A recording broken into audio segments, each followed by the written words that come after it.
Because also today, Nigel Farage has announced that if Labour refuse to hold an inquiry into grooming gangs, the Reform Party will commit to legislation in their next manifesto to do just that. They will indeed, and Charlie Peters is here with this GB News exclusive. Charlie, what do we know about this then? Well, this is Reform's first legislative pledge for a upcoming manifesto for the next general election, with Nigel Farage telling this channel earlier today that if Labour refuses to hold an inquiry, they will do so, saying that this inquiry must happen, and they say will happen. It comes after, of course, during the furore of this debate reignited in January, Nigel Farage said that Reform would launch its own inquiry. They've since gone back on that, so seeking to perhaps take charge of this issue again with this new announcement to say they'll call for a statutory public inquiry, not their own inquiry, with their former MP Rupert Lowe doing that right now. We've had some reaction to this from the Conservatives. The Shadow Home Secretary Chris Philp has just given us a statement saying that the Tories are the only party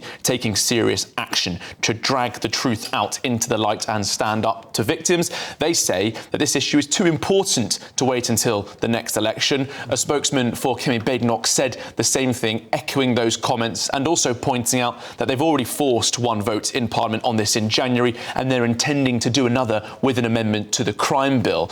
Now, we've also reached out to the Labour government on this, and the Liberal Democrats and the Green Party. We haven't heard back from them yet on this specific point, but it comes after we were able to reveal this morning that the Labour peer, Lord Glasman, had actually joined forces with Reform and some Conservatives to call for this new statutory inquiry bill pushed by a campaign group called Crush Crime, which they say is a ready-to-go bill that would launch that inquiry. We understand that Reform will be using that bill as part of their manifesto pledge. Now, the government did say to that they are doing whatever they can to root out these vile crimes. We know that Jess Phillips has met with several campaigners and victims as part of this, and they say they will do several local inquiries and also will fund further care and support for victims around the country. Have you been getting a load of spam in your email recently?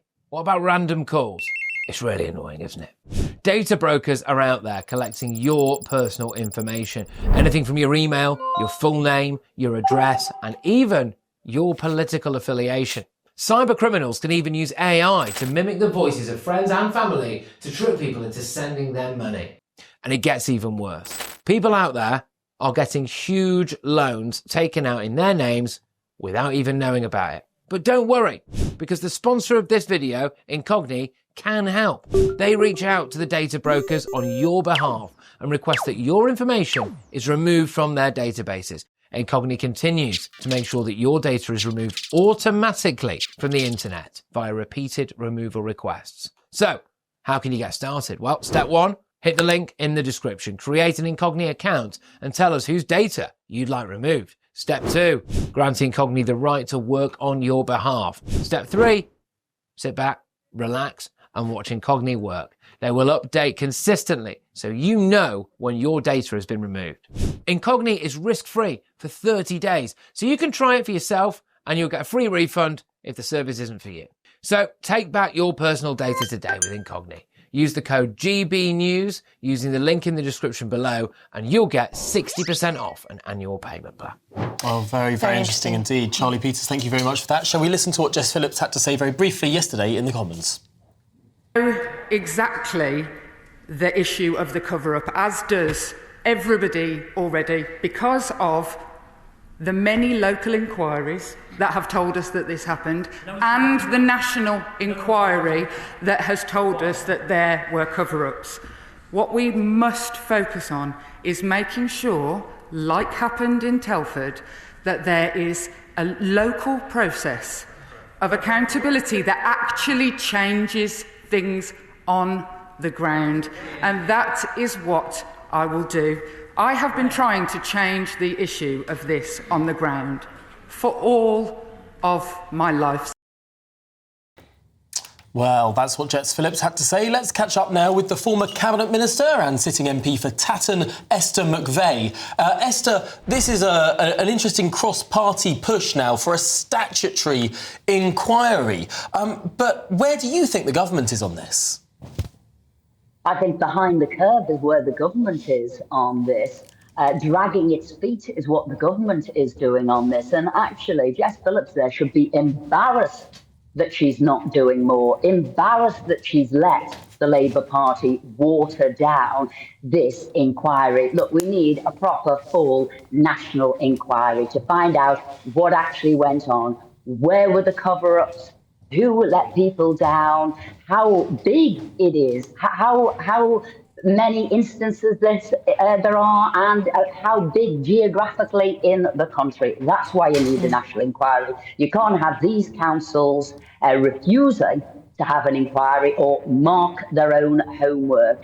I am delighted that this has gone up the political agenda, and I'm pleased now that all parties are saying, look, we have to get to the bottom of this. And that's why I said a few weeks back now to Rupert Lowe when he asked me, would I come on board and be part of his panel for the rape gang inquiry, because really that has also been part of the pressure to get people and the government to look into this.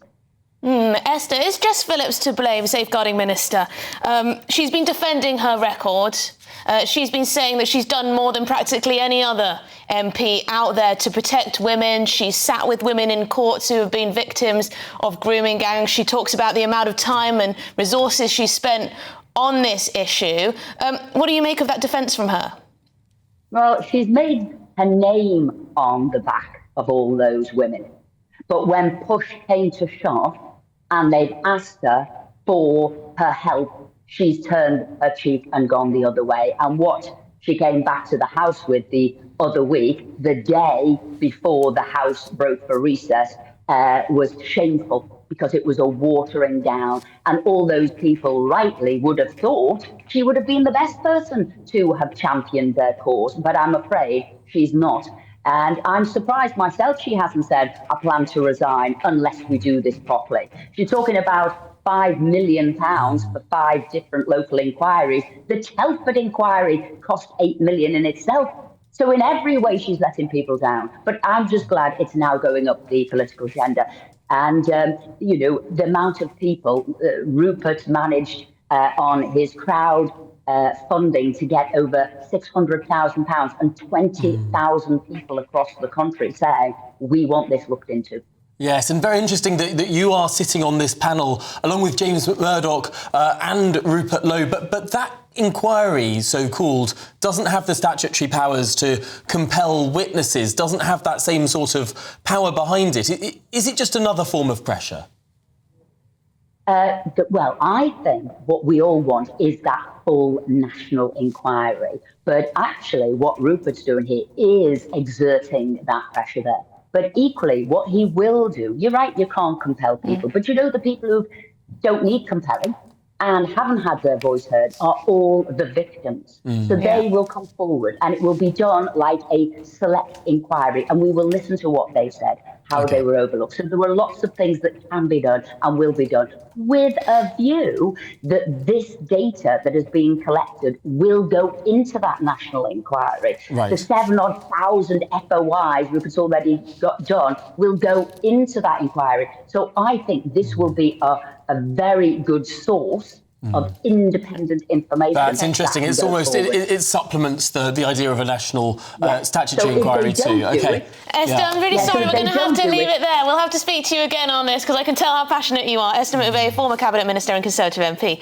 Of course, let us know what you make of that. Well, we're going to go straight to Downing Street now. Our political correspondent, Catherine Forster's just been with the Prime Minister's spokesman. Catherine, what can you tell us?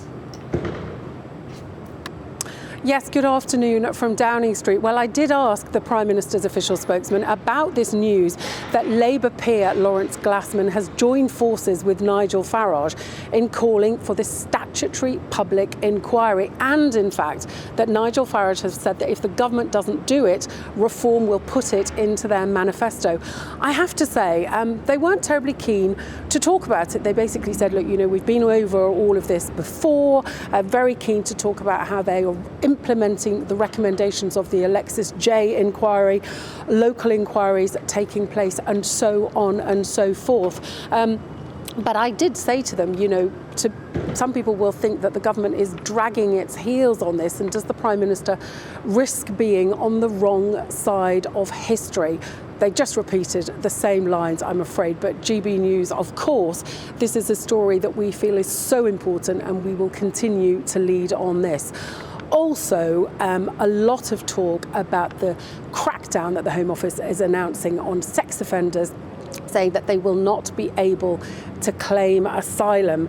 Now, the Prime Minister's official spokesman talking about the ECHR and if this is going to be compatible without that, within that, saying that these new powers will be tested under the higher threshold within the ECHR, and that the Home Secretary is reviewing the application of Article 8 to ensure, he says, that our immigration system is working as it should be.